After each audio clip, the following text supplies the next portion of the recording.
Let's take a minute and talk about tactical knives. What sort of knives do you bring into combat environments, into the war zone, into battle, all that stuff? And why might you choose one over the other? Now, for those that don't know, this is actually my full-time job. I'm a professional blacksmith knife maker. My other page is Spangler Forge. So if you like knives and stuff like that, go check that out. A few of these knives I made myself. You might be able to tell which ones.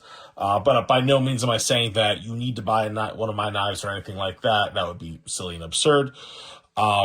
But go check that out if that's something you're interested in.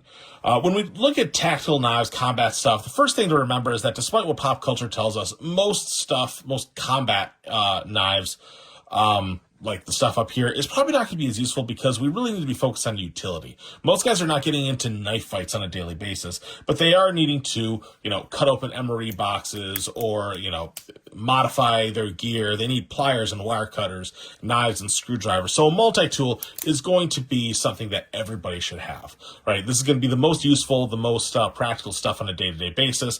But the problem is that if you did need to use it for, a more violent application, trying to get it open, trying to deploy the knife and all that stuff, it's just not going to be as accessible as something a little bit more dedicated to the task. So simple folders like this Gerber are great options where they just fit in your pocket. They've got the pocket clip, nice and compact, good solid blades that can do a lot of good stuff, both utility and more violent type of applications. When you're looking at folders, just make sure that you're getting a good quality one.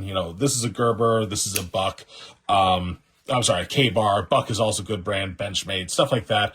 When you get these, the gas station knives, no brand, no steel type or anything like that, you run into the risk of just getting a crappy piece where, the screw backs out, eventually the mechanism gets wobbly on you, and it's just going to fail on you in more harsh environments. So make sure you're getting something a little bit better. Make sure you get something that has a nice steel liner, something with a good mechanism. But even when you get the really nice brands, the trade-off of the portability and the utility application of these is that the mechanism is a weak point. Like grit can get in there, sand, especially in heavy austere environments, and suddenly when you need it, you go to deploy it and it just gets stuck, and it may not be the best tool for every application. So if you are willing to sacrifice the portability, you can go up into fixed blades, stuff like this, whether it's full tank construction, nice stout blades, and it's not going to be as compact. It's going to be on your belt rather than your pocket primarily.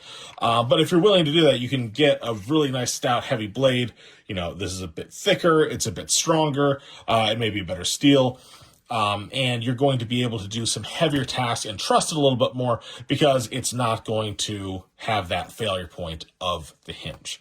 And if you're worried about doing heavier stuff like this Gerber, I believe it's Gerber Prodigy, are great because they are nice heavy blades. If you're doing a lot of building fortifications, building fighting positions, camouflaging, this is kind of a good hybrid between all in one. If you can't bring a folding saw, if you can't bring a machete, you can hack and chop and saw with this and do some pretty good stuff. But it is no longer that nice portable little blade.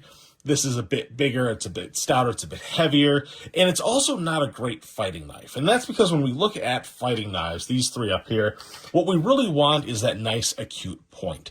You have to remember that when we're talking about really close combat stuff, the people that you're going to theoretically be fighting are not going to be fighting you in their gym clothes. They're going to be fighting you in heavy uniforms, body armor, heavy webbing, nylon, and stuff like that. So you need something with a bit more of an acute point. Something, like this is a bit too obtuse. You want to get something nice and narrow, maybe double-edged, like this this old bayonet, a nice blade profile, long blade, so that, the lethality in a lot of fighting knives comes from the stab, not the slash, not to be too graphic. But you want to be able to actually be able to penetrate heavier outer garments and heavier clothing, and then be able to actually drive home into the more vulnerable parts of the human body. Something like this where it's got that nice point and you can really just tear in from there. You can add combat rings are always nice to help with retention. But when you start getting into this stuff, this is significantly less useful for your day-to-day stuff. Are you opening up an MRE with this? Probably not. Like it's kind of the more niche application. So if you're in some sort of role where you are anticipating going up and, silencing sentries and stuff like that, or if you're worried about really close urban fighting where you may turn the corner and not be able to get your rifle up in time before you're scrambling on the ground, stuff like this is pretty handy and good for that application.